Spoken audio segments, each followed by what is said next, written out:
মুমিনের মধ্যে বলছেন আফাহাসিবতুম আন্নামা খালাকনাকুম আবাথান ওয়া আন্নাকুম ইলাইনা লা তুরজাউন ফাতাআলা আল্লাহুল মালিকুল হক লা ইলাহা ইল্লা হুয়া রাব্বুল আরশিল কারীম। আল্লাহ রাব্বুল আলামিন সমগ্র মানব জাতিকে সম্বোধন করে বলছেন আফাহাসিবতুম, তোমরা কি মনে করেছো আন্নামা খালাকনাকুম আবাথা, যে আমি তোমাদেরকে এমনিতেই সৃষ্টি করেছি। এই কথাটির গুরুত্ব এই জন্যই অপরিসীম, কোনো মানুষ যদি নিজের সৃষ্টি সম্পর্কে যদি অবগত না হয় তাহলে সে তার কর্ম সম্পর্কে অবগত নয়। আপনি কি করছেন, কেন করছেন, কেন করবেন না, কেন করবেন, এই বিষয়টি সুস্পষ্ট আপনার কাছে নয়। তাহলে আপনি কেমন জীবনযাপন করবেন, যেমনটা আপনার মন চাইবে। তো কোরআনের এই আয়াতটি আল্লাহ রাব্বুল আলামিন মানুষের সামনে তুলে ধরে মানুষকে ভাবতে বলছে। তুমি কি কোনোদিন ভেবে দেখেছো? আমরা ভাবতে পারি না অনেক সময়। তার কারণ হচ্ছে যে আমাদের জীবনের গতিশীলতা, আমাদের জীবনের প্রয়োজনীয়তা, শয়তানের চাকচিক্যতা, শয়তানের আহ্বান আমাদেরকে বুঝতে বাধা দেয়, ভাবতে বাধা দেয়। তো আল্লাহ রাব্বুল আলামিন বলছেন আফাহাসিবতুম, তোমাদের মনে কি এইরকম ধারণা আছে আন্নামা খালাকনাকুম আবাথা, যে আমি তোমাদেরকে এমনি এমনি সৃষ্টি করেছি, বেকার সৃষ্টি করেছি, কোনো কারণ ছাড়াই সৃষ্টি করেছি। ওয়া আন্নাকুম ইলাইনা লা তুরজাউন, যার কারণে কি তোমরা ভাবছো যে তোমরা আমার কাছে ফিরে আসবে না। তো আন্নাকুম ইলাইনা লা তুরজাউন, তোমরা আমার কাছে ফিরে আসবে না। তো মানুষ যদি তার স্রষ্টার কাছে ফিরে যাওয়ার ধারণা না রাখে তাহলে সে তার কর্মের হিসাব নেবে কেন? সে তার কাজ করার পূর্বে ভাববে কেন? এটা খুব একটা সাধারণ বিষয়। মানুষ তখনই তার কর্মের হিসাব নেবে তার জীবনে ধারাবাহিকতায় সে ভাববে বসে যে আমি যেটা করছি এটা করা উচিত কি উচিত নয়, এটা ভালো না মন্দ। আর ওই মানুষটা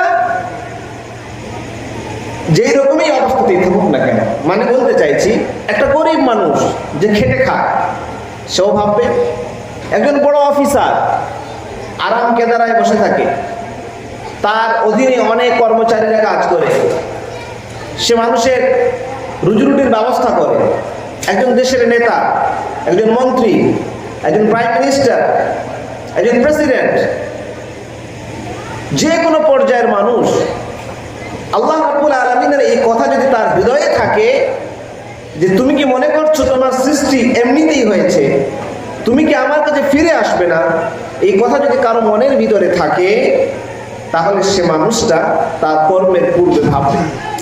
মুসলিম হিসাবে যদি আপনি এই কথাটাকে স্মরণে না রাখেন, আপনার মনে যদি এই বিষয়টি না থাকে তাহলে আপনি আপনার কোনো কাজে সিরিয়াস হবেন না। আল্লাহ রাব্বুল আলামিন বলেন ফাতাআলা আল্লাহুল মালিকুল হক লা ইলাহা ইল্লা হুয়া রাব্বুল আরশিল কারীম। আল্লাহ রাব্বুল আলামিন তার পরের আয়াতে উত্তর দিয়ে বলছেন ফাতাআলা আল্লাহুল মালিকুল হক, হে মানুষ তোমরা যে ভাবনাতে পড়ে আছো যে মনে হচ্ছে তোমাদেরকে এমনিতেই সৃষ্টি করেছি কোনো উদ্দেশ্য ছাড়া এবং তোমরা আমার কাছে ফিরে আসবে না, তো জেনে রাখো তোমাদের রব তোমরা যে ধারণা নিয়ে আছো এই ধারণা থেকে পাক ও পবিত্র, অনেক উঁচু। আল মালিক আল হক, এবং সেই রব হচ্ছেন যিনি হচ্ছেন আল্লাহ, আর তিনি হচ্ছেন মালিক, অর্থাৎ তোমার জীবনের সর্ব বিষয় তার হাতে আছে। আল হক, এবং এটাও জেনে রাখো তিনি হচ্ছেন সত্য। দ্বিতীয় আয়াতে আল্লাহ রাব্বুল আলামিন সূরা কিয়ামতে বলেন আয়াহসাবুল ইনসানু আন ইউতরাকা সুদা, আয়াহসাবুল ইনসান, মানুষ কি মনে করে মাসুদা, তা কিভাবে ছেড়ে দেওয়া হবে? অর্থাৎ মানুষকে যে তার রব সৃষ্টি করেছে, তো সৃষ্টি করে এমনিতেই ছেড়ে দিয়েছে, তার উপরে কি কোনো দায়িত্ব আরোপ করিনি, তার জীবনে কি কোনো উদ্দেশ্য দেয়নি, তার কর্মের কি কোনো হিসাব হবে না, তার কি বিচার হবে না? মানুষ কেমনটা মনে করে? আল্লাহ রাব্বুল আলামিন তার পরের আয়াতগুলিতে তার উত্তর দিয়ে বলছেন যে না, এমনটা হবে না। আরেক আয়াত আল্লাহ রাব্বুল আলামিন সূরা যারিয়াতের 56 নম্বর আয়াতে আল্লাহ বলছেন, ওয়ামা খালাকাতুল জিন্না ওয়াল ইনসা ইল্লা লিয়াবুদুন। এটা মানুষের স্রষ্টা বলেন, ঘোষণা করছেন, মানুষকে স্মরণ করাচ্ছেন, হে মানুষ, তুমি কোথায় আছো? তুমি অফিসার, তুমি ডাক্তার, তুমি ইঞ্জিনিয়ার, তুমি মাস্টার, তুমি মা, তুমি বাবা, তুমি কৃষক, তুমি পথিক, তুমি ভিখারি, তুমি অসুস্থ, তুমি খরা, তুমি বধির, তুমি অন্ধ, তুমি জীবনের যে জায়গাতে আছো, যে অবস্থাতে আছো, শোনো, তোমার সৃষ্টি উদ্দেশ্য আমার কাছে একটাই, ইল্লা লিয়াবুদুন, যে তোমার রবের বশ্যতা স্বীকার করবে, তার উবুদিয়তকে স্বীকার করবে, মানবে, এর জন্য তোমাকে সৃষ্টি করা হয়েছে। এবং আল্লাহ রাব্বুল আলামিন এই আয়াতের ব্যাখ্যায় অন্য এক আয়াতে বলেন, কুল, হে নবী আপনি বলুন, আপনি এই কথা বলুন যে ইন্না সালাতি ওয়া নুসুকি ওয়া মাহইয়ায়া ওয়া মামাতি লিল্লাহি রাব্বিল আলামিন। আমার সালাত, আমার কুরবানি করা, আমার জীবন এবং আমার মরণ কারোর জন্য নয়, ওই দুনিয়ার পয়সার জন্য নয়, ওই বাড়ির জন্য নয়, ওই সন্তানের জন্য নয়, মাস্টারের জন্য নয়, বসের জন্য নয়, চাকরির জন্য নয়, কার জন্য?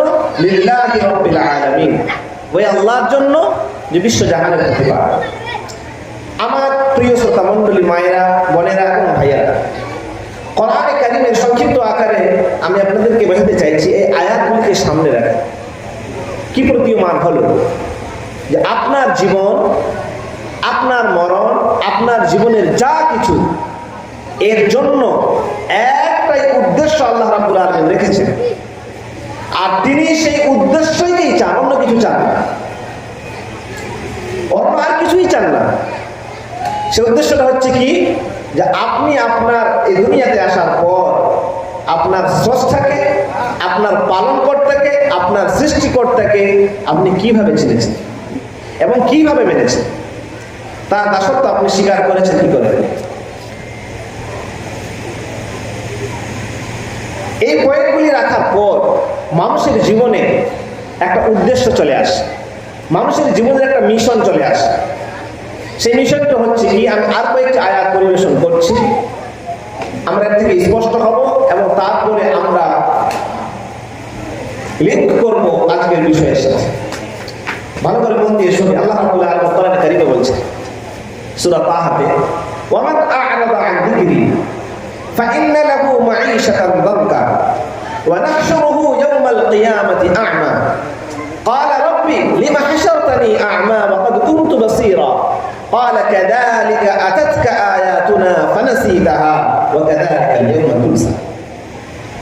এই কথাটি আল্লাহ রাব্বুল আলামিন শুধু মুসলিমদেরকে বলেননি, পুরো মানব জাতিকে সম্বোধন করছে, সারা বিশ্বের মানুষকে, যারাই আদম সন্তান, মানুষ রূপে যারা জন্মগ্রহণ করেছে, যার মধ্যে ব্রেন আছে, বুদ্ধি আছে, আল্লাহ রাব্বুল আলামিন তার নিজের কথাকে কোরআনের মাধ্যমে, মুহাম্মদ সাল্লাল্লাহু আলাইহি ওয়াসাল্লামের মাধ্যমে পাঠিয়ে বলছেন, হে মানুষ শোনো, ওমান আ'রাদা আন যিকরি, আমি আমার জিকির অবতীর্ণ করেছি।